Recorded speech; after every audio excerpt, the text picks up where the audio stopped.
మంత్రివర్గ సమావేశం ముగిసింది. అనంతరం కడియం శ్రీహరి మీడియాతో మాట్లాడుతున్నారు. ప్రత్యక్ష ప్రసారం ద్వారా చూద్దాం. చాలా నిర్ణయాలు కేబినెట్ తీసుకున్నది. ప్రధానంగా దేవాదుల ప్రాజెక్టు ద్వారా గతంలో 38 టీఎంసీలను లిఫ్ట్ చేసి 6,21,000 ఎకరాలకు సాగునీరు అందించాలి, పట్టణానికి త్రాగునీరు అందించాలని ప్రతిపాదించడం జరిగింది. పెరిగిన అవసరాల దృష్ట్యా 38 టీఎంసీలకు బదులుగా 60 టీఎంసీలను గోదావరి నది నుంచి లిఫ్ట్ చేయాలని ఒక నిర్ణయం తీసుకున్నాం. 60 టీఎంసీలు. అదేవిధంగా ఇప్పటి వరకు దేవాదుల ఎత్తిపోతల పథకం ఫేజ్ 1, ఫేజ్ 2, ఫేజ్ 3 కింద 9,427 కోట్ల రూపాయలకు అడ్మినిస్ట్రేటివ్ శాంక్షన్ ఇస్తే పెరిగిన రేట్ల ప్రకారం న్యూ ఎస్ఎస్ఆర్ ప్రకారం 13,445 కోట్లకు రివైజ్డ్ ఎస్టిమేట్ ఈరోజు కేబినెట్ ఆమోదం తెలపడం జరిగింది. దానికి తోడుగా దేవాదుల ఎత్తిపోతల పథకానికి సంబంధించిన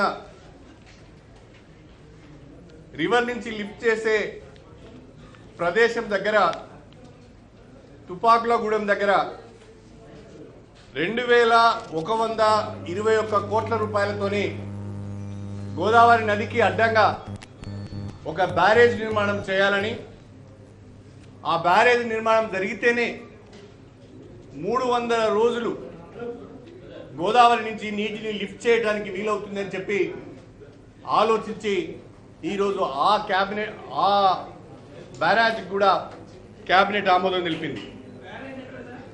తుపాకులగూడెం దగ్గర మూడవది ఫేజ్ 3 పనులకు ఏదైతే టన్నెల్ నిర్మాణం జరుగుతున్నదో రామప్ప టెంపుల్ దగ్గర ఇతర ప్రదేశాలలో కొన్ని అభ్యంతరాలు రావడం, పనులు అర్ధాంతరంగా ఆగిపోయిన పరిస్థితులలో ఈరోజు థర్డ్ ఫేజ్ను రామప్ప రిజర్వాయర్ తీసుకువచ్చి రామప్ప రిజర్వాయర్ను నింపి రామప్ప రిజర్వాయర్ నుంచి ఫర్దర్గా ధర్మసాగర్ తీసుకొచ్చేటట్టుగా కేబినెట్ అప్రూవల్ ఇచ్చింది. థర్డ్ ఫేజ్ పనులను కూడా చేపట్టడానికి దాదాపు 1,101 కోటి రూపాయలతో మూడో దశ పనులను చేపట్టడానికి కూడా ఈరోజు కేబినెట్ ఆమోదం తెలిపింది. అన్నింటికంటే ముఖ్యంగా వరంగల్ జిల్లాలో దేవాదుల లిఫ్ట్ ఇరిగేషన్ స్కీమ్ కింద మేజర్ రిజర్వాయర్ లేదు. ఒకసారి నింపుకొని ఒక 5-6 నెలల వరకు నీటిని అటు సాగునీటికి కానీ ఇటు పట్టణానికి సంబంధించిన త్రాగునీటికి కానీ వాడుకునే విధంగా మాకు రిజర్వాయర్ లేదు. మాకు కనీసం ఒక 10 టీఎంసీల నీరు నిల్వ చేసుకునే ఒక రిజర్వాయర్ వరంగల్ పట్టణానికి పశ్చిమాన ఎత్తైన ప్రదేశంలో ఉండాలని చెప్పి నేను మొదటి నుంచి ముఖ్యమంత్రి గారికి విజ్ఞప్తి చేస్తూ వచ్చాను. మా జిల్లాకు వచ్చినప్పుడు కూడా గౌరవ ముఖ్యమంత్రి గారిని అడగడం జరిగింది. దానికి అనుగుణంగా ఈరోజు దేవాదుల లిఫ్ట్ ఇరిగేషన్ స్కీమ్లో భాగంగా స్టేషన్ గన్పూర్ మండలం మల్కాపూర్ దగ్గర 10 టీఎంసీల నీటి నిల్వ సామర్థ్యంతో ఒక రిజర్వాయర్ నిర్మాణానికి ఈరోజు కేబినెట్ ఆమోదం తెలిపింది. ఇది నిజంగా వరంగల్ జిల్లా ప్రజలకు శుభవార్త.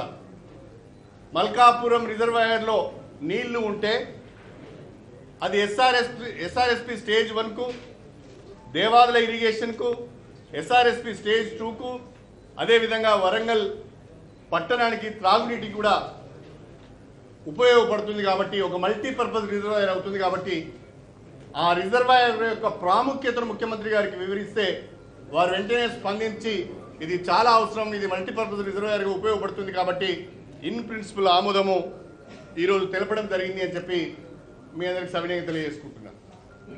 దానికి తోడుగా మా ఎడ్యుకేషన్ డిపార్ట్మెంట్కి సంబంధించి ఈరోజే గౌరవ ముఖ్యమంత్రి గారి ఆమోదం లభించింది. దాదాపుగా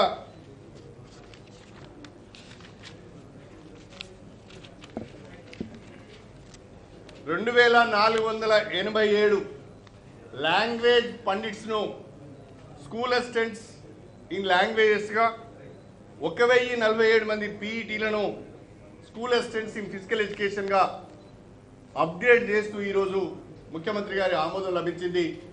ఈరోజు దీనిపైన జీవో విడుదల చేస్తున్నాం. అనేక సంవత్సరాలుగా ఉపాధ్యాయ సంఘాలన్నీ కూడా లాంగ్వేజ్ పండిట్స్ పీఈటీస్ను కూడా స్కూల్ అసిస్టెంట్స్గా అప్గ్రేడ్ చేయాలనే డిమాండ్ చాలా సంవత్సరాలుగా ఉన్నది. ఆ డిమాండ్ను దృష్టిలో పెట్టుకొని ఈరోజు ముఖ్యమంత్రి గారి ఆమోదం లభించింది. జీవో కూడా విడుదల చేస్తున్నాం. ఇది మా ఉపాధ్యాయులకు అందరికీ కూడా ఒక శుభవార్త అని చెప్పి తెలియజేస్తున్నాను. Thank you very much.